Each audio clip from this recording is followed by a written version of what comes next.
आला जी फतेह बुला लीए। योगराज सिंह सपुत्र शहीद बाबा दीप सिंह जी की फतेह सारे कबूल करो। वाहिगुरु जी का खालसा, वाहिगुरु जी की फतेह। मैं एक बात कहना चाहता हूं और वो बात ये है कि जिसका काम उसी को साजे, दूजा करे तो ठेंगा बचे। हमारे देश के लोग हमारे देशवासियों को, हमारे प्लेयरों को, हमारे देश को इस देश में रह के बुरा भला नहीं कह सकते। पहली बात, मेरे लिए जो क्रिकेटर्स हैं, जो खिलाड़ी हैं, इस देश के नागरिक हैं और ये देश की धरती मुझे अपनी जान से ज्यादा प्यारी है। अगर पॉलिटिकल सिस्टम में कहीं भी लोग, कोई भी बैठ के अगर ऐसी बात करता है और उन प्लेयरों के बारे में बात करता है जिन प्लेयरों ने इस देश को इतने सालों से गौरव दिया है, प्राइड दी है, टूर्नामेंट पे टूर्नामेंट जिताए हैं, वर्ल्ड रिकॉर्ड है, दुनिया के सबसे ग्रेटेस्ट प्लेयर्स हैं, उनके बारे में अगर आप बोलोगे तो थोड़ी बहुत शर्म जिंदगी में आनी चाहिए। मेरे हिसाब से ऐसे लोगों को इस देश में रहने का हक भी कोई नहीं है, बेशक वो कोई भी हो, जो इस देश के खिलाफ बोले, जो देशवासियों के खिलाफ बोले, खासकर प्लेयरों के खिलाफ बोले। क्रिकेट हमारी पूजा है, क्रिकेट हमारा धर्म है। हम एक सीरीज हार गए न्यूजीलैंड से, हम ऑस्ट्रेलिया में हार गए, तो बहुत कुछ विराट कोहली और रोहित शर्मा के बालाजी के बोला, तो मैं और सब लोग खड़े हो गए उनके लिए कि नहीं, इनमें बहुत क्रिकेट बाकी है। उतार चढ़ाव तो आता जाता है। अरे जो आदमी 15-16 साल से इतना परफॉर्म कर रहा है, वो क्लास कभी नहीं मरती। ये जो है फॉर्म जो है आती जाती रहती है। मुझे इतना बुरा लगा है, इतना दर्द हुआ है कि ये चीजें पाकिस्तान में हो रही थी। अभी उनके दिग्गज खिलाड़ी खड़े होके क्या कह रहे थे, और जी ट्रे आई है केलियां दी बांदरा ने खानी है। वो कह सकते हैं अपने प्लेयरों को, अपने अवाम को कि ये बांदर हैं। हम कल्चर्ड लोग, पढ़े लिखे लोग, हिंदुस्तान के वासी, हम और जो नागरिक इस देश को चला रहे हैं, एमपी कोई भी हो, अगर वो अपनी जुबान से, और वो भी हमारी जो माँ बहन बेटी जैसी, जिस औरत की हम इतना आदर सम्मान इस धरती पे करते हैं, इस देश में करते हैं, वो ऐसे बोले तो दिल फटता है। ये ऐसे है कि किसी माँ ने अपने बेटे को कोख से जन्म लेके उसको मार दिया हो। मेरे लिए एक ऐसी बहन जिसने अपने भाई की रखड़ी बांध के उसको तोड़ दिया हो। एक ऐसी बेटी जिसने अपने बाप को घर से निकाल दिया हो। ये मुझे ऐसा लगा। आपको लगता है कि जो पार्टीज हेड हैं, जो उनको भी थोड़ा सा एक्शन लेना चाहिए? सर, एक्शन लेना चाहिए।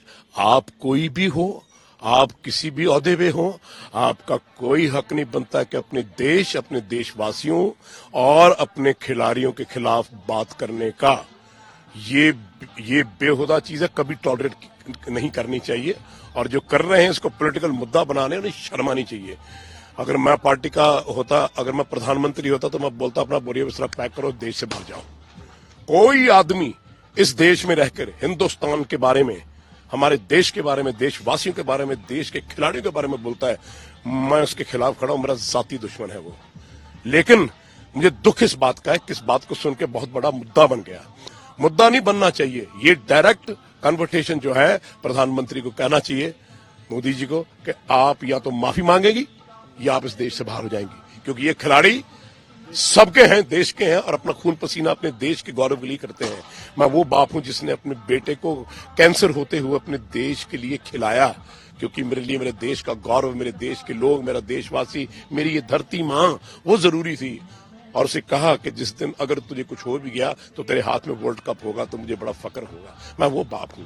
और मेरा जज्बे ऐसे हैं कि मुझे इस चीज इतनी चुभती है, इतना दर्द करती है, इतना दुख देती है जब ऐसे लोग उठ के ऐसी बातें करते हैं। कोई आदमी होता तो शायद मैं एक और टोन में बात करता और समझाता, पंजाबी में या हिंदी में या किसी लैंग्वेज में।